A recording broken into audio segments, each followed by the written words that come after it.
Hello there. Welcome to Marriage Unmasked. Today we are talking about 5 conflict lessons that we learned in our marriage. And these are big. These are really important. So you're going to get a peek into our marriage struggles over many, many years and all the conflict that we have gone through in our marriage. So buckle up. Here we go. Yeah, and there's been many. Honestly, most of our conflict has been unhealthy before we really worked on, inner healing and femininity and masculinity. Before we really worked on that, got in. I mean, a lot of that. It was just so much unhealthy conflict. And there's a difference, right? We actually go after healthy conflict because that can help us to understand each other better. It can help us to learn more about ourselves and grow individually and as a couple. And then the unhealthy conflict, honestly, it just leaves us in more pain with these wounds that we need to heal now from the current situation as well. So let's start with the first lesson, which is such an important one. It is to create emotional safety for each other. And this is so important. If you don't feel safe, you're not going to share, right? You're just not going to open up. And I see so many women who they don't.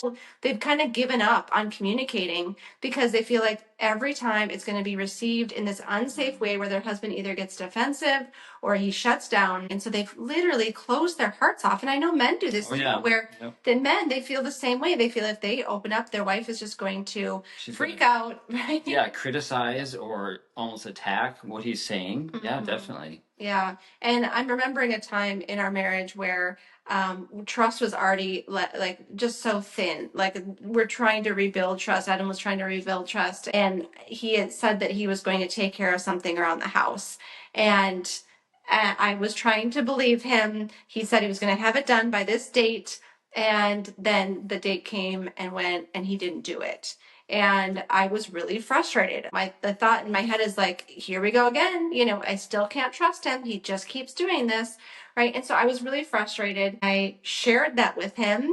And I'm sure I didn't share it in a healthy way, honestly. I probably went into all the thoughts, right? I feel like you're not trustworthy. You never do what you say you're going to do, right? And so he then went into shame and didn't know how to verbalize that to me either. And so what that looked like for him is just completely dismissing anything that I'm feeling or saying, because now it's all about him and the shame that he's in. And so, yeah, I know I'm the worst husband ever. I never do anything right.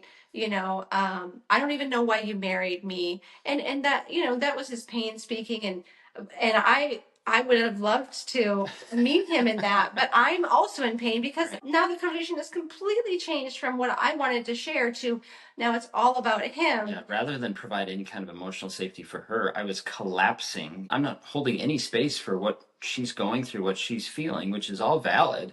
Instead, I am collapsing into my own shame. And I think I wanted her to rescue me out of that. I think that was from my childhood. When you feel a certain way, you just kind of like complain about it. You collapse into this, and then somebody would come and respond, oh, well, it's not really that bad. You're okay, and kind of pull you out. And for some reason, because of that childhood experience, I gravitated towards that, and then I would just get worse and worse if that didn't come, which was not healthy and not holding any emotional space for Cara. Yeah, and when he was feeling ashamed, I wasn't offering safety for him either, because I am in pain now that my feelings and all that have been completely dismissed and it's all about him. And so we were both really not creating a safe emotional space for each other. Yeah, because safety is really not about avoiding the conflict. It is really about learning to respond in a very healthy way when that conflict comes up, and when your spouse is sharing these meaningful things with you, no matter how they share them, that you're able to provide that safety for them. It's very, very important not to escalate the conflict. So the big takeaway from lesson number 1 is that you commit to listening to your spouse's emotions without fixing them, without attacking them or mocking them, or without shutting down and collapsing, and that you're able to provide that emotional safety for them in that conversation. And we're going to talk more about that too as we talk through the lessons. And the next lesson is going to help too. And it's about, we learned how to name our emotions. And this was a big one. And I know for me, I struggle with this a lot. I know we both did, honestly, because neither one of us was really taught emotional intelligence when we were little. And so neither one of us really knew what was going on inside of us when we were having big pain. I mean, I learned to just stuff my emotions down and not to actually identify them, learn about them, that they were somehow unsafe for me, so I should just suppress them. And I didn't realize what that was doing to me. So I could even take the same example where I was going into this shame, this shame spiral. I didn't know what was happening inside of myself. I hadn't learned to understand that when I start spouting off all these things like I'm the worst husband ever and all that, it is really shame that is showing up inside of me. And obviously it doesn't feel good, but what would have been very helpful was to actually name that emotion, to identify and get it out in the open and say, I am feeling shame here. I'm feeling ashamed. And to be able to identify that and actually allow myself to feel that emotion and give myself some safety to process that, as opposed to just wallowing in that emotion and then trying to push it down, and then it spirals and it just gets worse. I think also what you're doing is reinforcing the story in your head. Definitely. I'm the victim. Yep. Poor me. Yep. That victim I'm never mindset. good enough, right? Yeah. And for me, it would have been so helpful for me to also name my emotion, because I'm here saying, I feel like you're this, right? Instead of actually naming my feeling.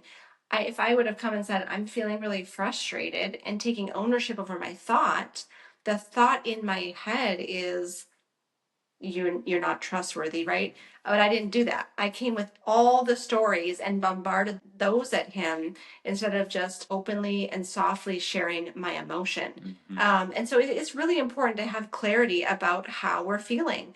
It allows us to, even before coming to the conversation, to bring it to God. And that is what I needed to do first, instead of coming in big pain to Adam. I can't believe you, right? Like, I can first go to God and say, God, I am so upset right now, right? And then, like, let's figure out why I'm upset. What's the emotion there? Okay, I'm frustrated. I feel betrayed. I'm angry, right? And then just let that all out to God. Really, He's a safe place. And we can feel those emotions fully. It is really important too. And if you don't name it, how can you feel it fully and release it? So it's really important to name it, so that you can also notice, how do I feel in my body when I'm feeling angry or when I'm feeling disappointed? Oh, I feel my stomach's really tight. All right, I'm going to take some deep breaths. I'm going to allow myself to feel that. I'm going to offer myself compassion and love. And then I'm going to feel that emotion release out of my body. And so that's really important too. Then you can communicate it in a healthy way to build connection, because it is really important to share your emotion, right? If Adam doesn't tell me I'm feeling ashamed, I don't know. And so I feel disconnected from him. Like, why is he acting this way? Why is he shutting down? I don't even know. So it is actually really powerful to name that emotion and share it with your spouse. You can, use any tools that you need to name your emotion if you struggle with it, like we have. There's a feelings wheel. I bought a couple of these magnets on our fridge to teach our kids as well, but we use them too. It's super helpful, really. Yeah, and it just helps you to go, like, first name, like, there's, like, some of the bigger emotions that are pretty obvious, like anger, sad, happy, right? And then you can branch into, like, the smaller, like, more detailed emotions. What might be underneath that, like frustration, disgust, whatever, right? And so that can be really helpful to use a feelings wheel. But you want to dig deeper, right? I used to, for a while, just think I was always angry. I'm angry. I'm angry. I'm angry. I'm angry. But there was so much more under that. Like, I thought that too. I thought you were angry all the time. That was the only emotion. But really, a lot of times what was under there was maybe feeling unloved, feeling insignificant. Yeah. And that was the deeper emotion. So I encourage you to dig deeper too, and give yourself the space to feel. Take that time before communicating. That's a big takeaway there. Yeah, absolutely. And then lesson 3 is to validate each other's emotions. And this is a huge one. So many times when we get into great conflict, one of the reasons is because I'm not validating her emotions. I am trying to fix her because I'm not okay unless she's okay. So I'm going to do whatever I got to do to try to fix how she feels. Well, that isn't actually going to work. And I remember once this happened, we were on a little trip together and I was on my phone quite a bit because I was trying to take care of a few things and whatever. And Cara was starting to feel unseen. She was starting to feel a little bit neglected because I was on the phone, which is very understandable. And she brought that up, and she brought it up in a very healthy way too. She brought it up in a way Praise that, God. yeah, she was like, I'm feeling neglected. I'm feeling unseen. I'm feeling hurt by this. And I brushed it off. Like I just brushed it off, and I wasn't really tuning into what she needed in the moment. I was too focused on what I was trying to do. Well, I'll focus on her as soon as this is done. But that was very unhelpful. And so what I ended up doing was really invalidating her emotions and dismissing them, and then trying to fix them. Like, what's the big deal? I'm on my phone. Like, what does it matter? I'm trying to explain what I'm doing. Like, I'm working on this. And all that was doing was just causing more disconnect in the relationship because she didn't feel like I understood the emotions that she was sharing with me. Yeah, or that he cared. And I think that I cared. That's really the big thing about validating is it's showing that you care. You're not necessarily agreeing with their story. It doesn't mean validating doesn't mean, oh yeah, I agree with everything you're saying. That's right. That's correct. Right? Because there are often stories behind our emotions that maybe are not true. Maybe if the story behind my emotion then was he cares about his phone more than me, that may not be true, right? So he doesn't need to validate that story, but what he's showing is I care about how you feel. That's what validating does. It shows I appreciate that you shared that with me, and that matters, right? I'm listening. And so that's really the most helpful part of when you share something openly and vulnerably and you feel unheard. It just kind of teaches you they don't care and I'm not going to do that again.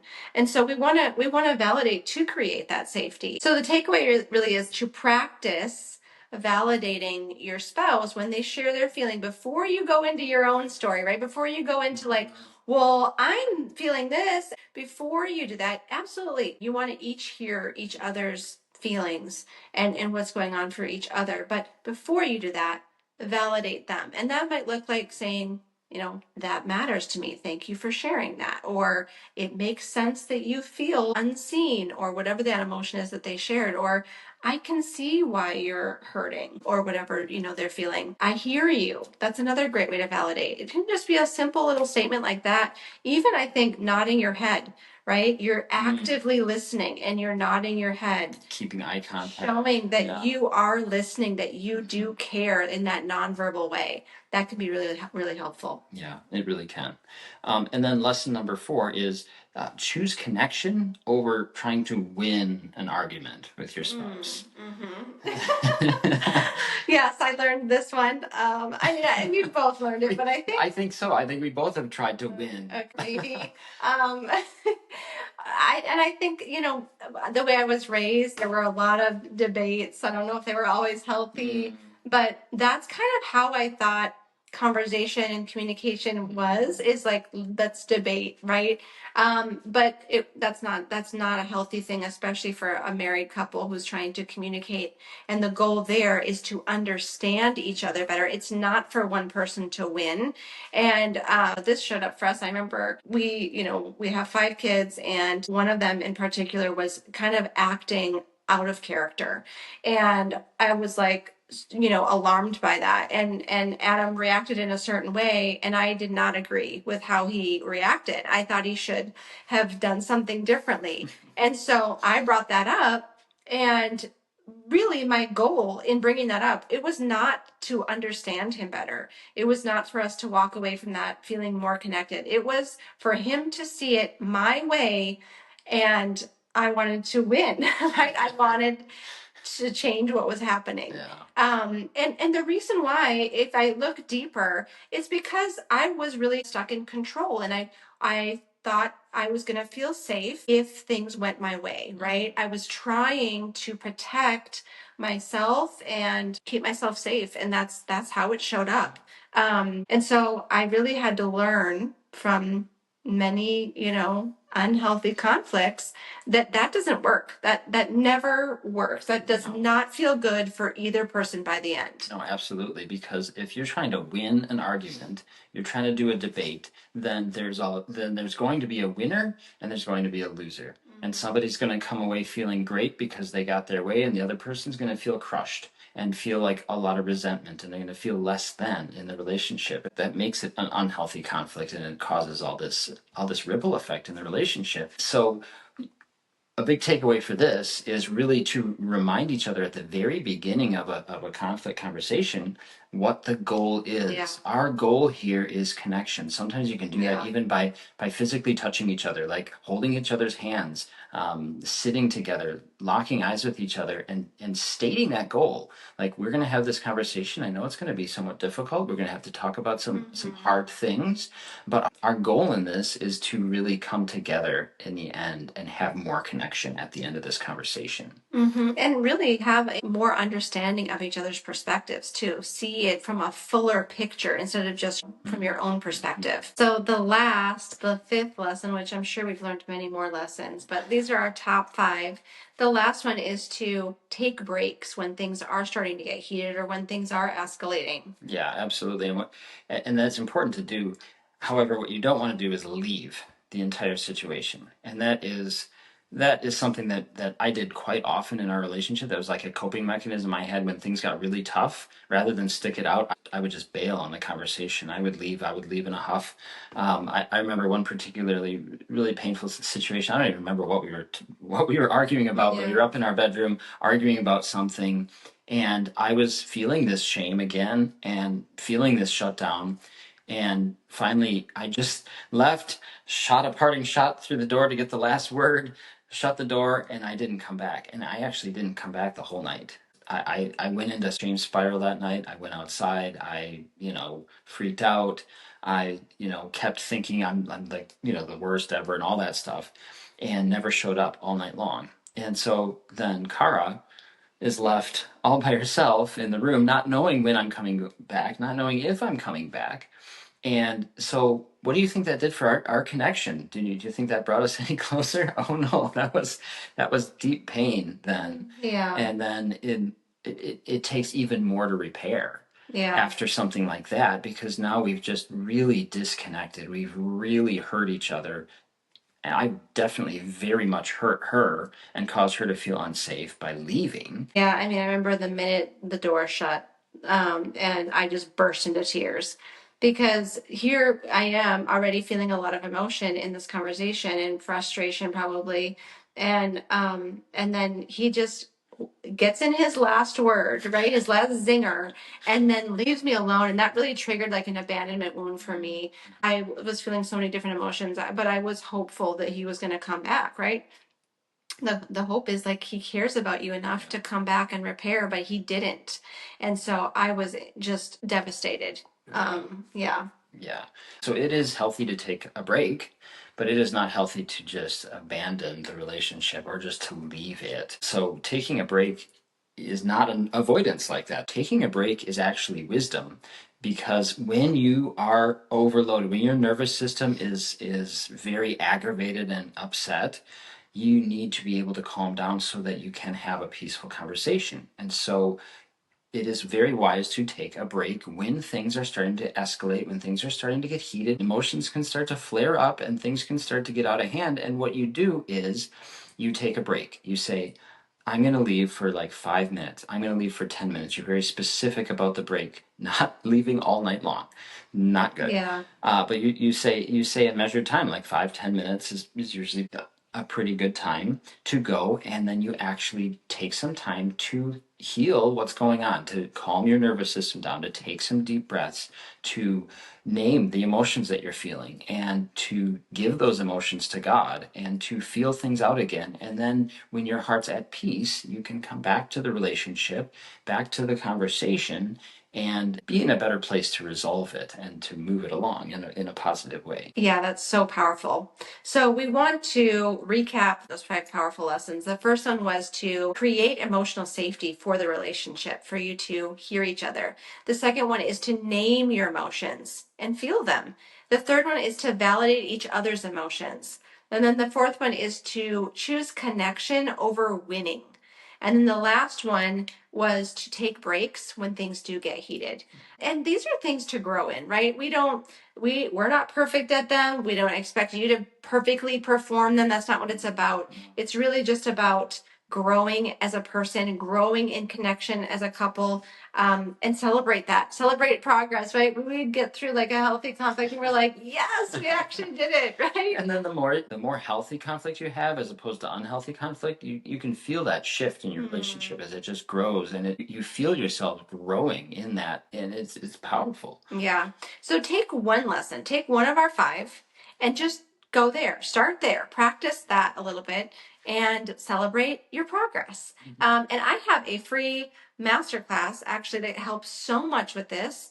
It's for wives specifically on sharing your needs without triggering shutdown or defensiveness in your husband. And it is really powerful. So the link for that is in the show notes. It's absolutely free, my gift to you. Yeah. And I have a free guide also that talks about how to respond wisely when your wife is getting very angry. And that can also be helpful in this topic as well. So I'll put the link for that in the show notes. Well, we hope this was helpful. Hopefully, you're learning from our mistakes. We know we have learned from our mistakes, and we can't wait to see you next week.